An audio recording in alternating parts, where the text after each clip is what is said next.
Welcome to the Guaranteed Irish Business Podcast, where each week we're joined by the amazing leaders of Guaranteed Irish member businesses to chat all things business, sustainability, buying Irish, promoting Irish jobs, community, provenance, and so much more. Sponsored by FBD Insurance, Ireland's largest homegrown insurer. Support. It's what we do. Hello and welcome to the Guaranteed Irish Business Podcast. My name is Sean Kennedy and joining me today is Áine Kilkenny from Riley, an award-winning period care company and a relatively new Guaranteed Irish member. Hi Áine, how are you? How are you? Delighted to be here. Very well, thanks. Thanks very, very much for coming up to us. So, as we mentioned, you guys are a relatively new GI member. It was only late last year you came on board, am I right in saying that? Yeah, late last year. And you've already been shortlisted for one of our awards in a couple of weeks, so congratulations for that as well. Thank you. We only found out today, so we're absolutely delighted. Very, very happy day. Yeah, exactly. It's a great way to start January. So Áine, for anyone who might not be aware, give us the background of Riley. Who are you? What does the company do? And where did the original idea come from? Yeah, absolutely. I'd love to. So Riley is a female health brand. We provide 100% sustainable organic cotton period products. We have two sides of our business. So we have our subscription service, which is on Shopify, and that is direct to our customers' door. So providing those 100% organic cotton period products on subscription.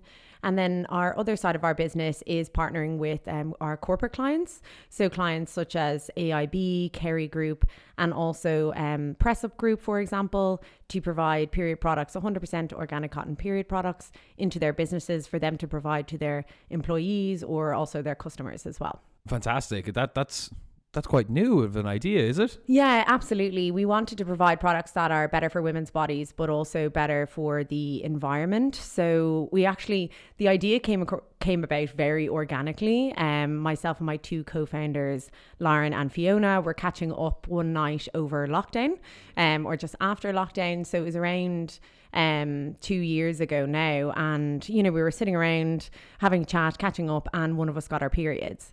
And we're three women in our late 20s, early 30s, and we had no period products in the house. We tore apart every handbag, every coat pocket, and we couldn't find any period products. And we were just laughing, thinking like, this happens to us every month, pretty much without fail, pretty much on the same day every month.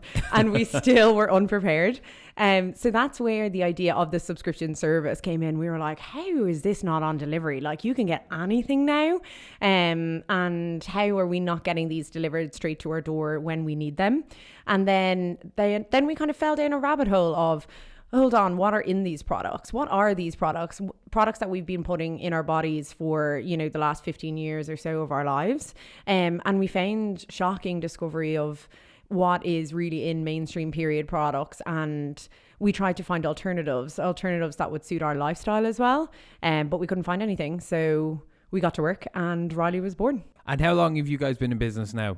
So we're just under 2 years old. We launched in April 2021. Oh, well, happy nearly anniversary. I know, yeah, thanks William. Happy nearly birthday. Yeah. It's good to know that there's so many new businesses who've come to the forefront and had success coming out of COVID. Yeah. Were there any kind of knock-on effects from COVID that were kind of still lingering through 2021 that affected the setup of Riley initially? It's so funny, Sean, to be honest. We set up our business remote. We set it up in COVID. So we have kind of done it the other way that typical companies like start in an office and then go remote. We started remote and then went into an office. And it's been a great journey, definitely. But I think what's come out of COVID is a lot of people are looking online, and a lot of people are looking at, either when it comes to food, the ingredients and things, or looking at where things are being made, or the impact that they're having on the environment, which I think is great. And I think it's a great shift in what consumers are looking for. And COVID was great for us as well. We had no social lives, so we were able to get down and do the work and get everything sorted. We all had other jobs when we thought of this idea. So we thought of the idea in December, and so that was December 2020, and we launched to market in April 2021. So it was a really short period of time. It's a quick turnaround. Yeah, it was really quick. And I was working full time in Salesforce. My co-founder Lauren was working in London. She had been there for 7 or 8 years. So she quit her job and sold her house. I quit my job, and Fiona, our other co-founder, exited her business as well. Wow, big commitment from all three of you. Huge. I think go big or go home. She's selling a house. Wow. Yeah. Well, we were so passionate about the idea. Clearly, yeah. Once we came upon it and we knew that we could do it and that we could find the right manufacturer, we're so particular about our product, about the quality of our product. It's so important to us. But once we saw that this was a viable business option, we were like, we're doing it. So. And coming into what is presumably a very competitive market already, how did you, obviously the product is quite different. How did you get the message across in those first couple of months that we are different, we are better, you have this subscription service? Like what was the initial messaging? Yeah, so the initial messaging was really around the 100% organic cotton, the better for women's bodies, and also the better for the environment. So to put that into a bit of perspective, when looking at mainstream period products on the shelves, a lot of them can contain hormone disrupting chemicals in them, up to 24 different types, and our products are 100% organic cotton. There's no bleach, no chemicals, no toxins. They also break down within 12 months compared to mainstream period products that contain plastic that can take up to 500 years to break down. Wow. So the stats are they're really shocking. And even to put that even into more perspective, so let's say every period product that I have ever used, I'm 33, that I've ever used in my life is still on this earth. Yeah. So it's just terrifying. Whereas anything that came from Riley 2 years ago is already gone. Oh yeah, sorry, I forgot about that. But I meant pre-Riley. Well, that actually brings me nicely onto kind of the topic of sustainability. And anyone watching on YouTube can see our 4 pillars of sustainability. What other kind of sustainability initiatives and projects have you done in the past couple of years, or are you planning in the coming years? Yeah, so sustainability is one of our core values in Riley. It's really, really important to us when we were launching this brand. We do align ourselves with the UN SDGs. I can see here that you guys do as well, which is amazing. Sustainability is something that's always to be worked on. And we actually worked with the Leo. We did the Micro for Greens as well to get a better idea of how we report on our sustainability. Because there's so much out there, so much information, it can be really overloading. So we wanted to have a really clear vision of how we report on our sustainability. We do offer a few things, like we offer carbon offsetting, so we do it in a number of different areas. In terms of freight, we try and always choose the less like emission driven. We're trying to find a electric partner for our deliveries, so we're trying to, our products and everything have that sustainable element, but we're trying to always improve, and we're trying to continuously do that. It is, something that's so important, so we really put a lot of value in it ourselves. And then like on the product side, we try and even launch more products that can be even more sustainable. So late last year we launched the reusable applicator, so this can be used many times, whereas before these would be just single use disposable, whereas we launched a reusable applicator that can be used over and over again. So we're always trying to think of different ways to be even more sustainable and to drive that initiative forward. Fantastic. And from a marketing point of view then, now obviously the initial messaging you've talked about, from a marketing point of view now, what are your main marketing strategies? Like, do you utilize traditional marketing? Is it more digital? Do you use influencers? How do you get the name of Riley out there still and even grow into new markets? Yeah, it's an interesting one. So the cost of advertising is the cost of advertising is rising. I think everyone can agree on that. Our customer acquisition costs have doubled since we've launched. We are trying to build a trusted community for female health education. We want to provide a place where people can come to learn about female health, to learn what's going on in their bodies. We believe that female health shouldn't be a mystery. So we really want to build a community, and with that we have been using paid advertising, but we actually decided this year that we were going to pull back on that and focus more on organic and more content driven marketing strategies as well. As 3 founders, we do a lot of marketing ourselves, even in terms of like podcasts like this. A funny one was we were on the RT Radio 1 quite a while ago, and we were talking about periods. Obviously we were on at like 3 p.m. in the afternoon, and we were talking about our story and periods and female health, and I think they got 3 complaints in to say to say that periods aren't something that should be spoken about on live radio. Who guesses who they were from? Yeah, exactly. Which is great. It means that we're disrupting. It means that we're, talking about something that hasn't been spoken about before. And we do want to break that stigma. We want to break the taboo associated. So that was actually great for us. We got a good laugh off it. And actually, on the topic there of kind of breaking the taboo and the stigma and getting it talked about more, me as a man, obviously I have a girlfriend, I have a sister, I have a mother, but the topic of their periods and their own well-being and their health doesn't really come up too much in my day-to-day life, because not that I don't want it to come up, it's just I wouldn't ever force it to come up if they're not comfortable to talk about it. But I do think it's something that's very important for men to understand. And I think a big part of like getting stupid complaints on the radio is probably just a big part down to just the other half of the aisle not knowing what's going on or not knowing why they should care.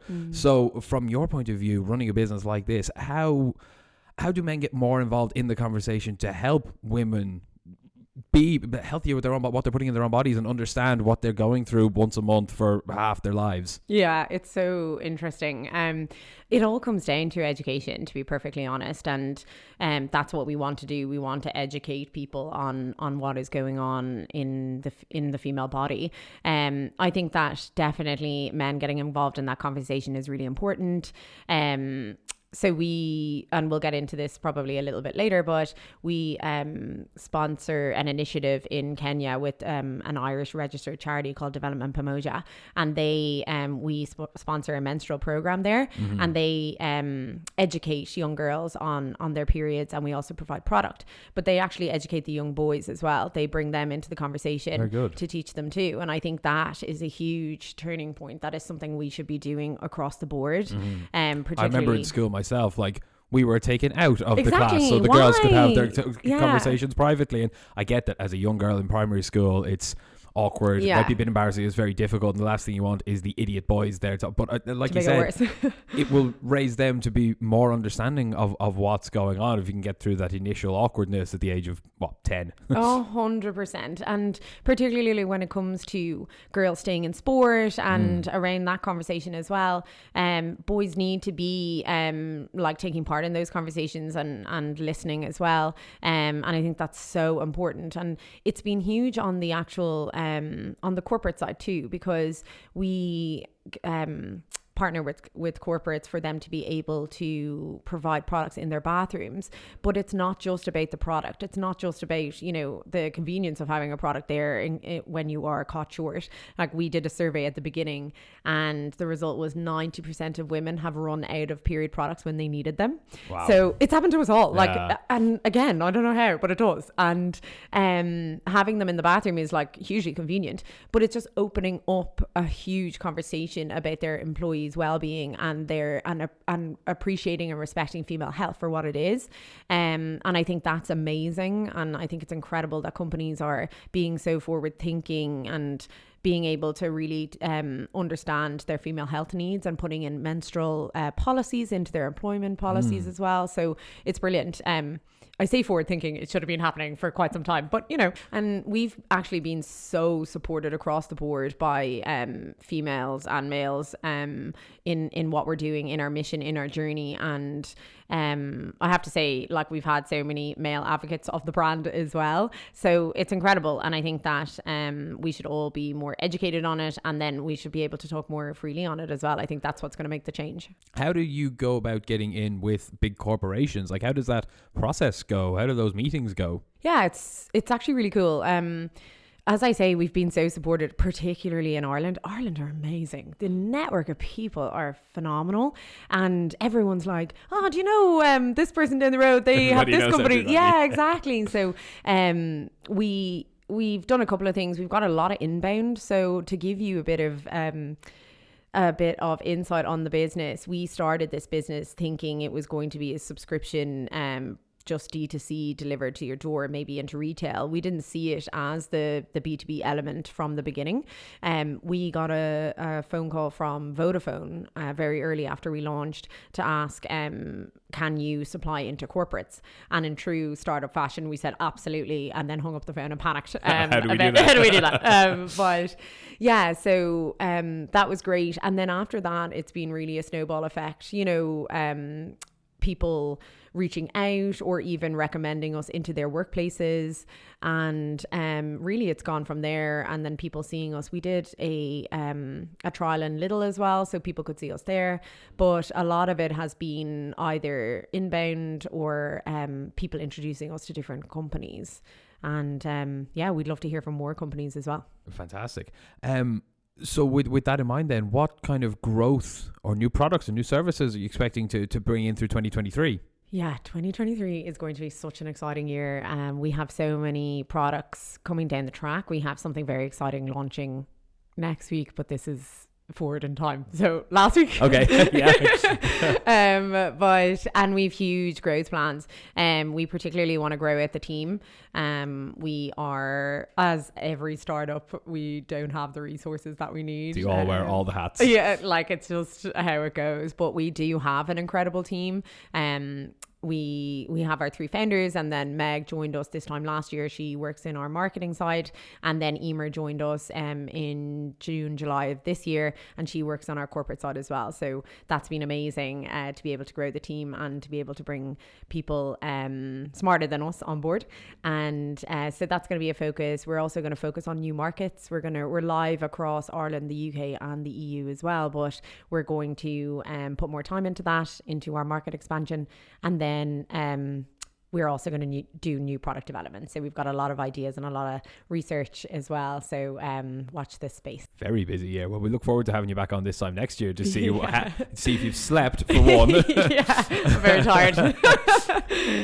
You mentioned there a couple of minutes ago that you guys are doing work in Kenya. How did that come about? Why Kenya? How did it come about? And tell us about that, because that's fascinating. Yeah, absolutely. I would love to.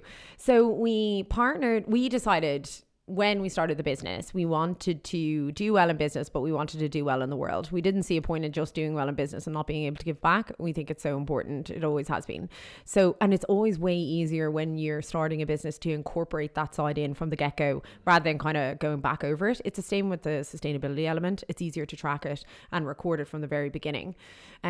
So the reason why we partnered with Development Pamoja is because my co-founder Fiona, when she was coming back from traveling, volunteered there when she was coming back, and it's a charity that was very close to her heart. And when we decided that we wanted to do this, we reached out to the owner. It's an Irish registered charity. They do phenomenal work, and we asked could we sponsor a menstrual program, and you know, we've worked together ever since. So we've been able to educate more than 3,000 Kenyan students, and we've been able to donate 30,000 products as well. And we also, it's amazing to be able to do work in Kenya, definitely, but we wanted to do something on the ground here too. So we partnered with Positive Period Ireland, Claire Hunt, to be able to provide products here on the ground in Ireland to give to refuge centres, women's domestic shelters, and to be able to do more here too. So we're delighted to be able to do that, to be honest, particularly being a startup, but to be able to support both has been incredible, and it's something that we're so delighted with. Finally then, as we record today, as we mentioned at the top, you guys have been nominated for a Guaranteed Irish Business Award, the One to Watch Achievement Award. Congratulations for that. You guys have won several awards, I believe, already in your short time. Tell us a little bit about that, and kind of what awards like that mean to you, especially as quite a small and new business. Does it really help kind of the recognition that what you're doing is good and you're going in the right direction? We've been blown away, Sean. I'm like, it has been phenomenal. I've mentioned the support of the Irish before, but it's been the support that we've gotten throughout the year has just been phenomenal. And to be peer recognized with these awards the way we have, we've been blown away. So Yeah, we won an e-commerce award. We were nominated in 2 other categories there. We won a Goss startup award as well, Goss.ie. And most recently, we won the Women of the Year Irish Tatler Innovation Award. And if you see like any of our faces whenever we're announced at these, we're just so shocked. So it's incredible, and it means the world to us as well. It just propels us to go further, to do more, and to be able to give back more as well. So no, it's been a phenomenal year. I don't know how this year is going to top up, but we're going to keep trying anyway. Well, I think that's a great note to end on. Wish you all the best of success. I have my fingers crossed for you. Obviously, we don't know the results of the awards until March, but I'll keep my fingers crossed, and we look forward to seeing you at that. Áine Kilkenny from Riley, thank you so very much for joining us today. Thank you so much, Sean. Cheers. And thank you all very much for listening. If you would like to learn more about Riley or purchase any of their products or their subscription services, we will leave a link to their website and their details in the show notes below. Thank you again for listening. Don't forget to hit subscribe wherever you are listening and leave us a review if you like the episode, and we will see you in the next one. The Guaranteed Irish Business Podcast, sponsored by FBD Insurance, Ireland's largest homegrown insurer. Support. It's what we do.